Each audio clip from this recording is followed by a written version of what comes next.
Muy bien, buenos días a todos. Sí, hoy vamos a cerrar con el curso del aparato respiratorio, ¿sí? Vamos a hacer los pulmones. Fácil nomás, los pulmones. A ver, empezamos. Anatomía de los pulmones, ¿sí? Creo que todo el mundo, bueno, todos nosotros ya conocemos los pulmones, ¿sí? Vamos a hacer una pequeña descripción acerca de los pulmones. Así es su descripción, chicos, su morfología, ¿sí? La forma que presenta.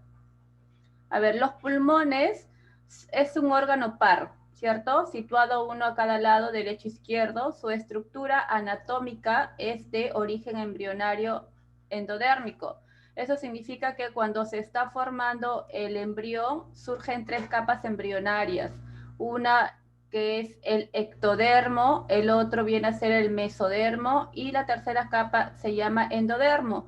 Por eso te quiere decir eso, que los pulmones o el aparato respiratorio surge de esta capa embrionaria llamada endodermo. De ahí es donde se desarrolla, ¿sí? Pertenecientes al aparato respiratorio. Estos pulmones se van a ubicar en la caja torácica, ¿sí? Delimitando a ambos lados el mediastino. Son de un color rosa al nacer y conforme va desarrollando y llegando a la adultez, cambian o se torna un color rosa grisáceo, un poquito más oscuro. ¿Listo? La anatomía y las características que presenta. Los pulmones van a estar situados dentro del tórax, protegidos por las costillas, ¿sí? Y a ambos lados del corazón.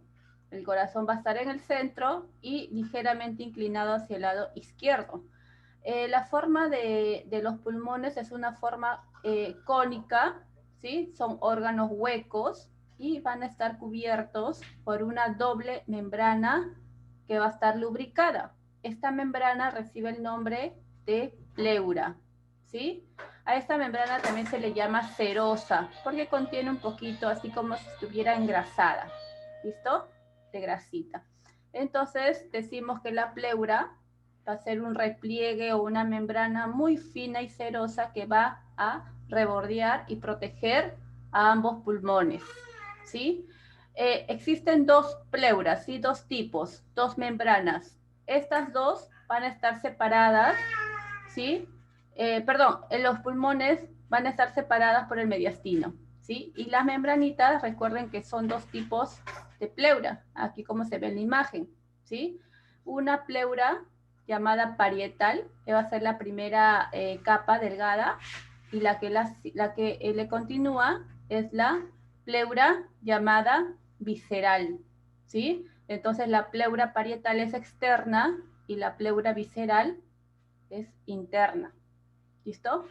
A ver, es una membrana de tejido conjuntivo de forma elástica que evita que los pulmones rocen directamente con la pared interna, ¿sí? Si estas pleuras no existieran, entonces imaginemos que estos pulmones rozarían con las costillas y se dañarían, ¿sí? Entonces, para evitar eso, para evitar ese roce, existen esas pleuras.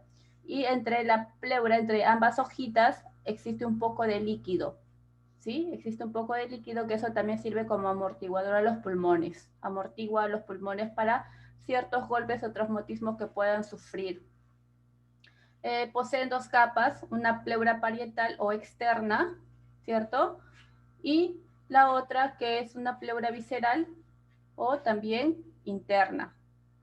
Entre ambas capas existe una pequeña cantidad de líquido pleural, ¿sí? Es como un lubricante de unos 15 centímetros cúbicos. Es la cantidad de líquido pleural que existe entre ambas pleuras para que los pulmones puedan estar amortiguados. El peso de los pulmones va a depender del sexo y del hemitórax que ocupen, ¿sí? Depende del sexo si es que es femenino o masculino, hombre-mujer, o va a depender del hemitórax, o sea, de la mitad del tórax o de la mitad de la forma que contenga, ¿no? Si es derecho o izquierdo. El pulmón derecho, como se mencionó, pesa un promedio de 600 gramos y el pulmón izquierdo alcanza más o menos un promedio de 500 gramos. Por eso el pulmón derecho es un poco más grande que el pulmón izquierdo, ¿sí? Estas cifras son un poco inferiores en el caso de las mujeres, ¿no? Debido al menor tamaño de la caja torácica. Entonces puede variar entre el sexo femenino masculino, puede variar el peso del pulmón, ¿sí? Pero siempre va a ser el derecho un poco más grande que el izquierdo. El pulmón derecho, acá, este lado de aquí, donde está el cursor, el pulmón derecho, recuerda lo que está dividido por dos fisuras. ¿Cuáles son esas fisuras? Estos repliegues que vemos acá. 1 y 2 fisuras. Una fisura que va a ser de forma horizontal y la otra fisura que va a ser de forma oblicua, ¿sí? Estas fisuras hacen que el pulmón derecho presente 3 lóbulos. Un lóbulo superior, un lóbulo medio y un lóbulo inferior, ¿sí? Por eso se dice que el pulmón derecho tiene 3 lóbulos, 2 fisuras. Y por el pulmón izquierdo, ¿sí? Solo presenta una fisura, que es de forma oblicua, ¿no? Dando origen así a solamente 2 óvulos. Lóbulo superior y lóbulo inferior, ¿sí? ¿Cómo se llama la parte acá que parece como una puntita del pulmón? Se le llama ápex, ¿sí? Y esta es la parte de la base del pulmón y el diafragma se encuentra que es un músculo importante para la respiración, ¿sí? La base de los pulmones es donde descansa sobre el diafragma, ¿sí? Esa es su ubicación. Entonces aquí es como está delimitado los pulmones. La mucosa de las vías respiratorias están cubiertas por millones y millones de pelos diminutos, súper chiquititos, o también llamados cilios, ¿sí? Como unas vellosidades muy pequeñas. ¿Cuál es la función de estos cilios o de estos pelos diminutos?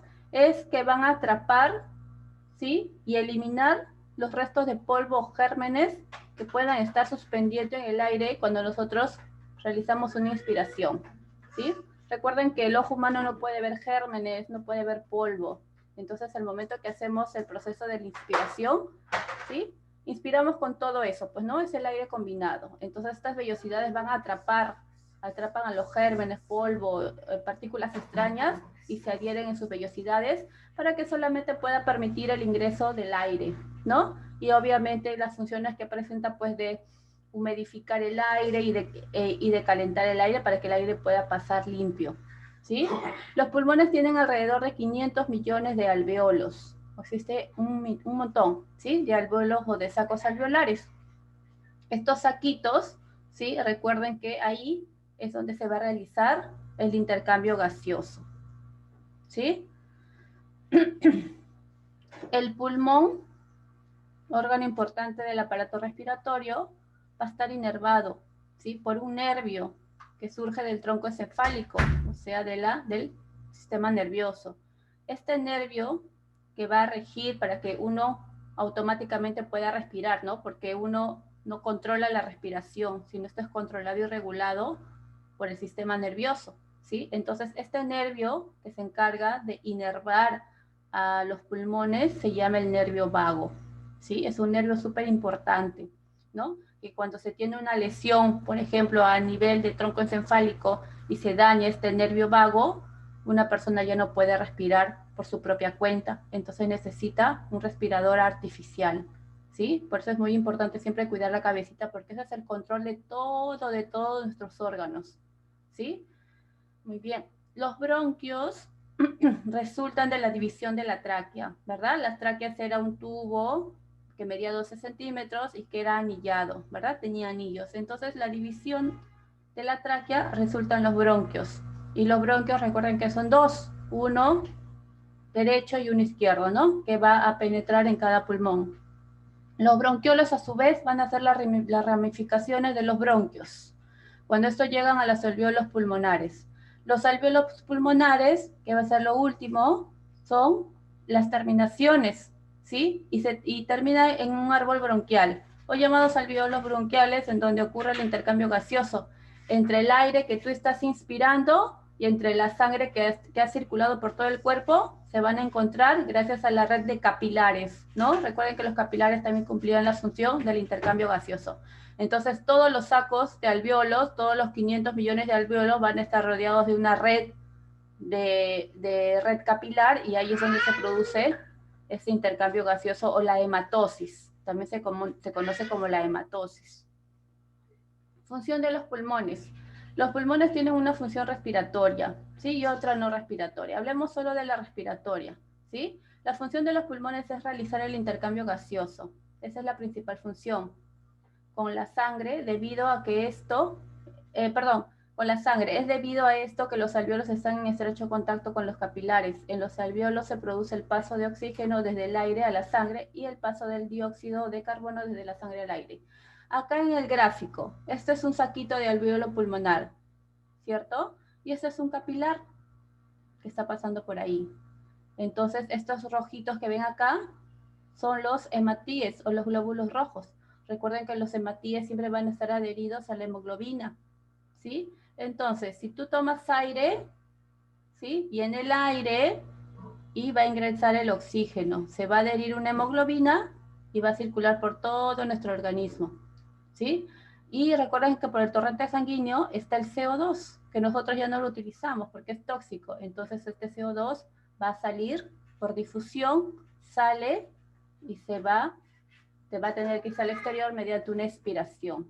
¿Sí? Es así como funciona. Ingresa el oxígeno es captado por una hemoglobina, ¿sí? Y el CO2 sale por difusión al exterior mediante la expiración. Recordemos también que existen enfermedades que atacan a los pulmones, ¿sí? Se pueden presentar desde el nacimiento. Algunos bebés ya nacen presentando este padecimiento. Y las causas más comunes por las que se tienden a desarrollarse las patologías pulmonares es por la inhalación de gases, ¿no? Por el humo, por el polvo o por alguna sustancia química que daña o altera el pulmón.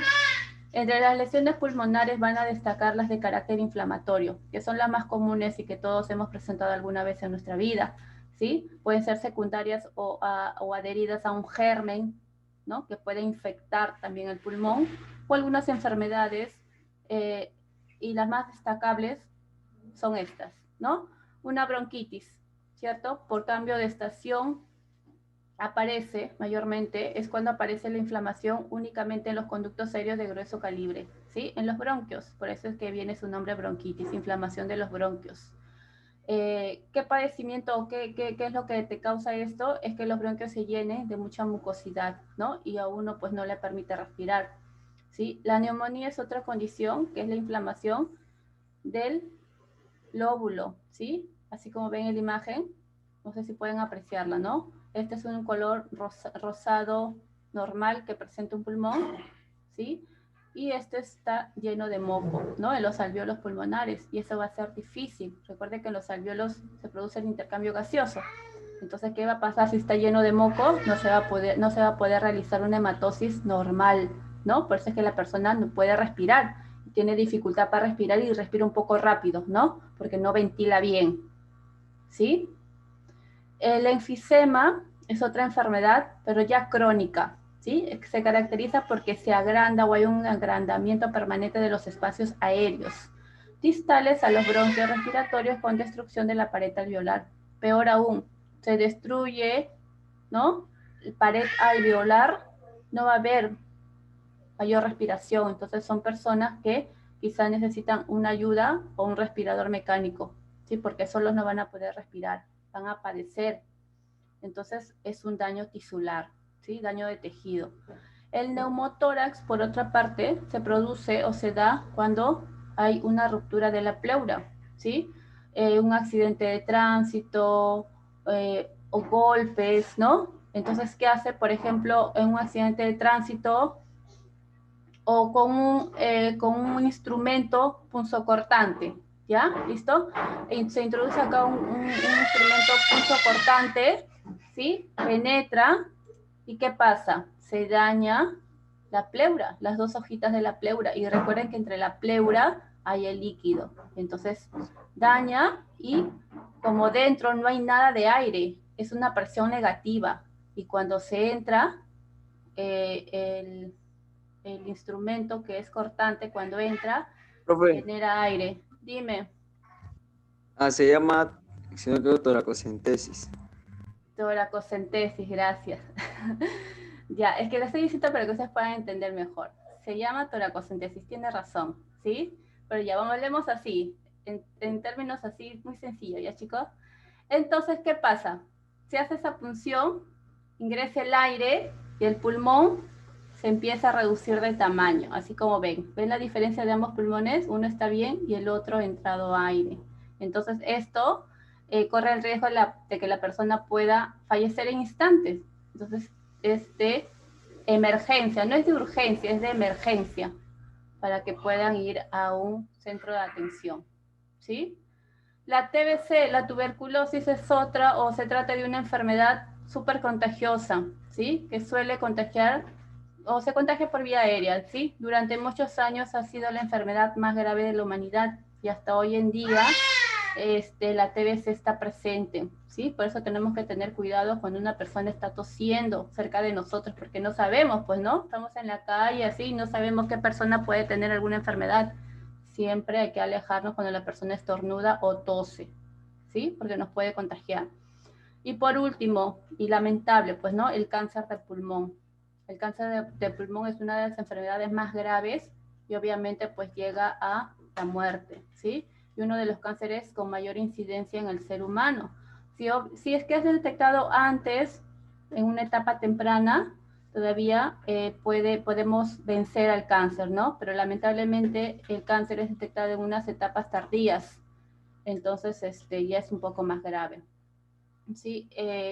Recuerden que el cáncer no se origina de un año, medio año, 10 años, sino se origina cada 10 o 15 años, o sea, es un periodo súper largo. Por eso tenemos que evitar estar cerca del smog, del humo del cigarro, del tabaco y de ciertas condiciones que acelere o nos den, ¿no?, un tipo de cáncer del pulmón. Y siempre pues cuidar a nuestros órganos respiratorios. Imagínense que estos órganos no pueden respirar, no puedan funcionar, perdón, ¿no? Entonces no podríamos tener una buena respiración. Y además también, pues, ¿no? Y muchos de nosotros quizá en algún momento hayamos tenido una bronquitis, ¿cierto? O el asma. Y es muy difícil poder respirar, ¿no? Cuando les da una crisis de asma. Es difícil. Sobre todo también con el bronquios. Yo he tenido bronquios y uno cuando ha tosido se ha puesto hasta de coloración rojita, ¿no? Y no entra muy fácil el oxígeno, ¿verdad? Entonces, hay que saber todo esto. ¿Qué pasó, Johnny? Lo sé por algo que pasó. Ah, ya ves, Johnny ya sabe esas cosas. Y eso es muy peligroso, chicos, ¿sí? Cuando se perfora el pulmón es súper, súper peligrosísimo. Porque uno, aparte de que ya entra, es ingresado el aire, ¿sí? Aparte es una vía de entrada para muchos gérmenes, bacterias. Entonces, es muy peligroso. Listo, chicos. Con eso terminé con respecto al pulmón. ¿Sí? Vamos a avanzar el libro antes que nos gane el tiempo. Y ahí ya les voy a hacer preguntas. Vamos a acabar esto. Quedó pendiente una pregunta de acá, ¿verdad? De la página 20, ¿cierto? Quedó pendiente esto. A ver, estas son equivalencias de capacidades. Les voy a explicar. Existen 4 capacidades, ¿sí? Que están dentro de la respiración, o sea, de los 2 procesos de la respiración, que viene a ser una inspiración. ¿Cuándo es una inspiración? A ver. Iron, ¿cuándo es una inspiración? Iron, prende la cámara. ¿Cómo es una inspiración? Iron. Iron, ¿cómo es una inspiración? Nada. A ver, Ashley, ¿cómo es una inspiración, Ashley?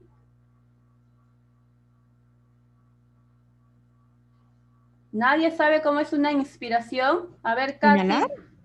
Claro, inhalar el aire, eso es una inspiración. Toma de aire, ¿verdad? Eso es inspirar, ¿sí? Muy bien. A ver, entonces cuando se refiere a una capacidad inspiratoria,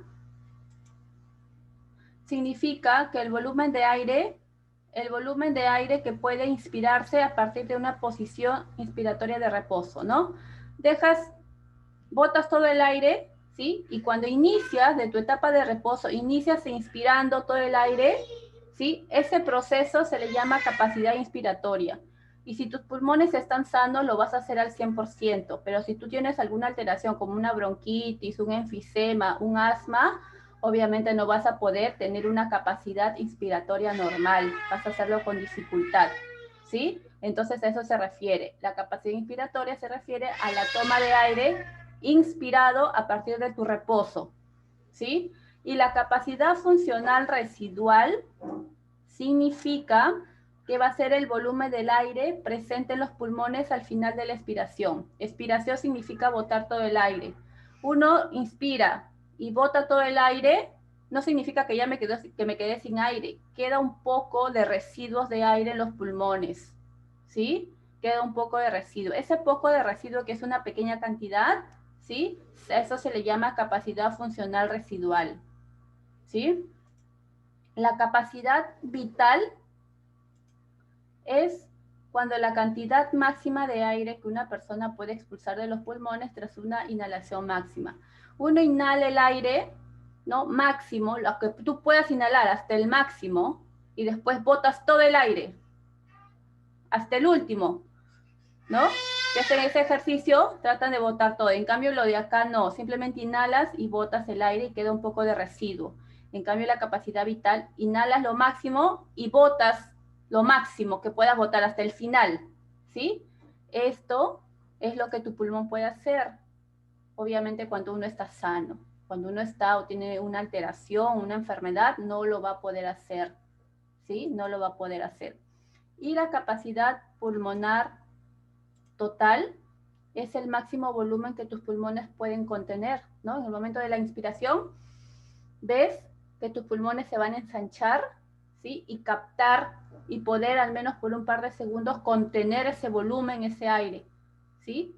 Esto es lo que los pulmones pueden hacer, ¿sí? Se le llaman y reciben este nombre: capacidad inspiratoria, capacidad funcional residual, capacidad vital, capacidad pulmonar total.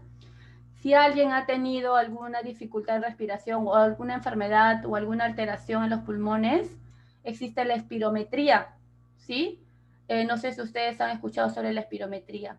Averigüen, busquen, ¿sí? Y es un tipo de ejercicio y con eso también se puede medir todas esas capacidades. La espirometría. ¿Listo? Muy bien, con eso termino y continúo acá. A ver, características de la pleura. A ver, Johnny, una característica de la pleura, Johnny. La pleura. A ver, una característica. Son dos hojas. La pleura presenta dos hojas. Muy bien. Miguel, ¿cómo se llama una de esas hojas?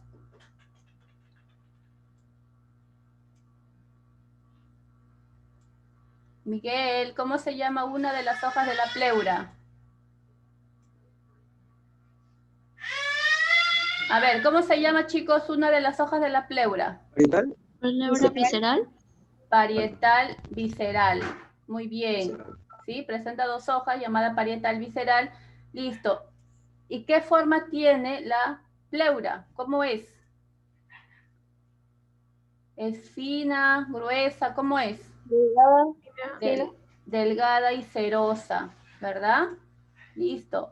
Es una membrana delgada, cerosa, va a recubrir el exterior de los pulmones.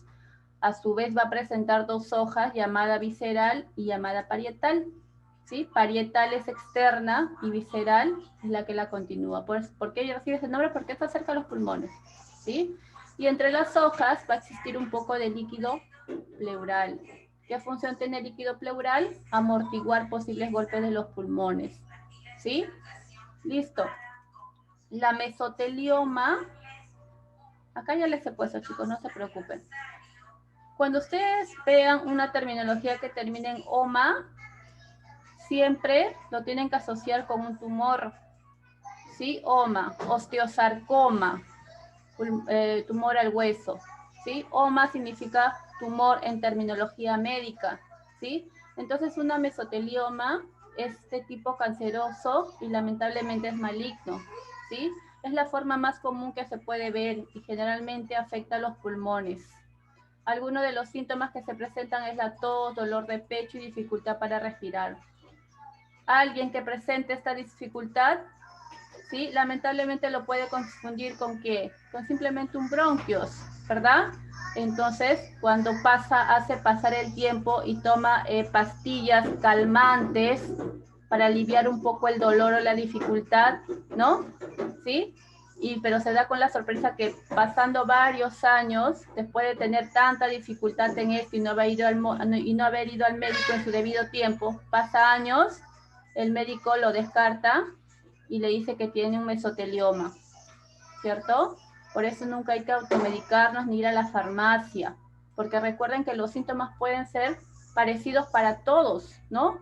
Todos los síntomas que se presentan en una enfermedad del pulmón pueden tener tos, pueden tener dolor del pecho y obviamente dificultad para respirar, ¿sí? Pero lo único que te va a descartar qué tipo de condición tienes va a ser el neumólogo, no va a haber otro especialista, ¿sí? Entonces, por eso siempre cuando se tiene alguna dificultad nunca hay que automedicarnos, ni ir a la farmacia, ¿sí? Siempre hay que ir a un especialista.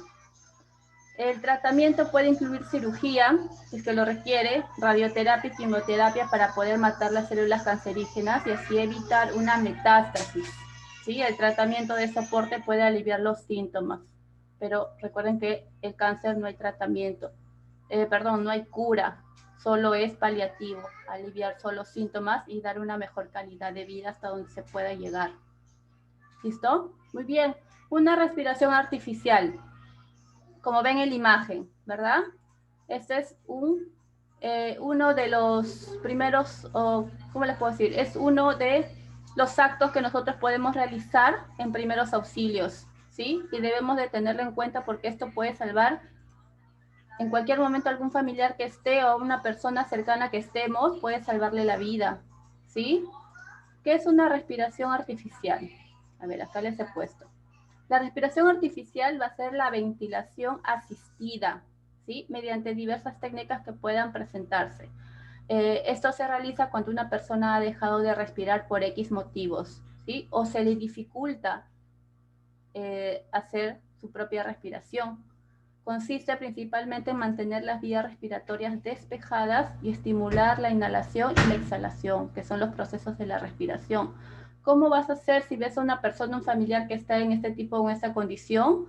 Lo primero que tienes que hacer es bajar, como ven la flechita acá, bajar la frente y levantar la barbilla. Con estas dos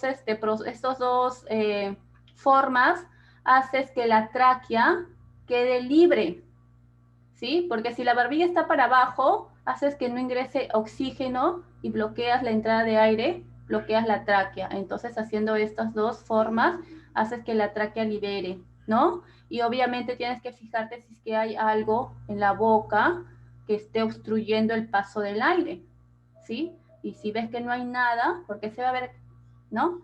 Si ves que no hay nada, inicias con el proceso de respiración de boca a boca, tapando la nariz, ¿no? Y ahí cuando tú estés ventilando, vas a observar, claro, que sus pulmones se van a ensanchar o relajar, contraer, relajar y contraer. Pero antes de hacer tú esto, obviamente has llamado a emergencias, ¿no? A los bomberos para que puedan venir. Y mientras están viniendo los bomberos, tú ya has asistido, o al menos has ventilado, ¿no? Y esto puede rescatar y ayudar a muchas personas. Recuerden que cuando el cerebro no recibe oxígeno por más de 3 o 5 minutos, llega a tener una muerte cerebral. ¿Listo? Entonces esto debemos saber todos. Este es primeros auxilios, chicos. Esto se tiene que saber. Así como el método de Heimlich, ¿no? ¿Saben qué es el método de Heimlich?